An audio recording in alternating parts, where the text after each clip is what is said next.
Hi, it's Nicola and welcome. Today we've got part 2 of the writing challenge, the stay-at-home writing challenge.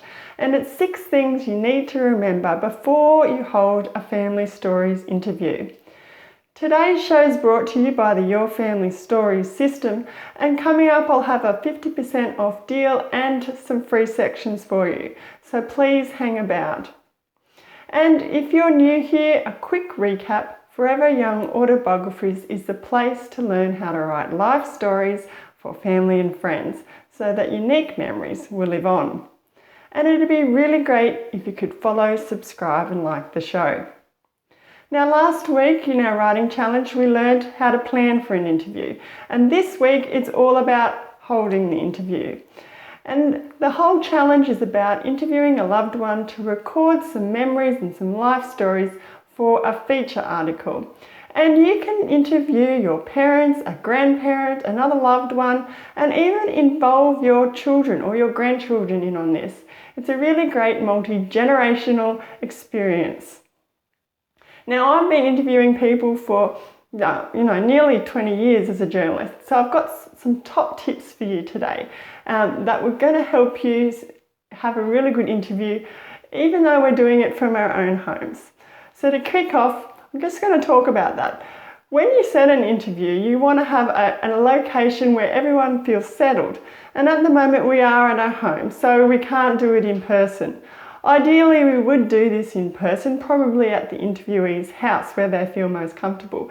But we can do this with technology. We can do it via video calls or just a traditional phone call.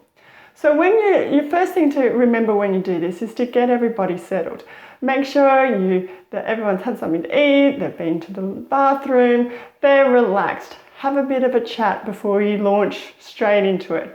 Everyone needs to be comfortable. The second point I wanted to bring up was that make sure that your interviewee is somewhere where they really are at ease. And when I was doing this with my grandmother, she had a favourite chair, a recliner, where she loved to have a chat. So that was an automatic, logical spot for her. And your loved one might be the same. If they're not already, get them to go to that comfortable spot. It should be free of distractions, free of noise, and it should make them feel relaxed. A good temperature. Then you want to make sure you have all your little extras, and they have all their little extras. So by this I mean they might want to refer to some documents or some photos, some photo albums. Make sure that that's all handy and they have space or enough room to spread out. And of course, if you're filming this or they're filming it, make sure that there's enough light so that it's clear. Okay, so we're comfortable, ready to go. What do we need to do next? So the fourth point is that you want to just set a little destination for you both. Make sure you're on the same page.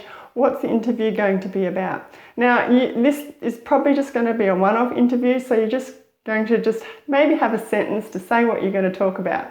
But if you're doing a series, you might just want to narrow in on a specific memory for that one, or a time frame, or a collection of memories. So you just need to have a bit of a destination in mind, something to aim for as you set out on the interview, setting the context. The next thing you can do is just have your notes handy.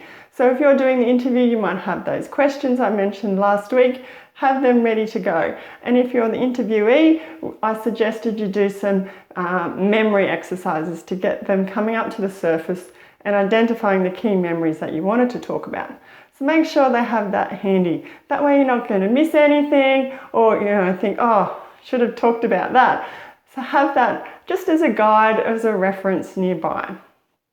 Okay, the final thing you need to do, the sixth point, is to make sure you've got your all-important notebook and your pen handy. Make sure that's all works, you got your spare pen. And if you're recording it, which I suggest you do, voice recorder or video recording, make sure that that's charged, you know how to use it, and it is of course turned on. You'd be surprised how many interviewees or interviewers forget to turn it on. So please make sure you do that. And then all that's left is to just roll into your first questions and enjoy the interview, enjoy the unique memories that come up. So that's pretty much what a professional journalist can recommend to you of holding a successful life story interview. And to recap, we talked about 1, making sure everyone was settled. Number 2, that everyone has, or the interviewee is in a nice comfortable spot, so we're going to have a nice good flow of the interview. We've got all our extras and our photo albums handy.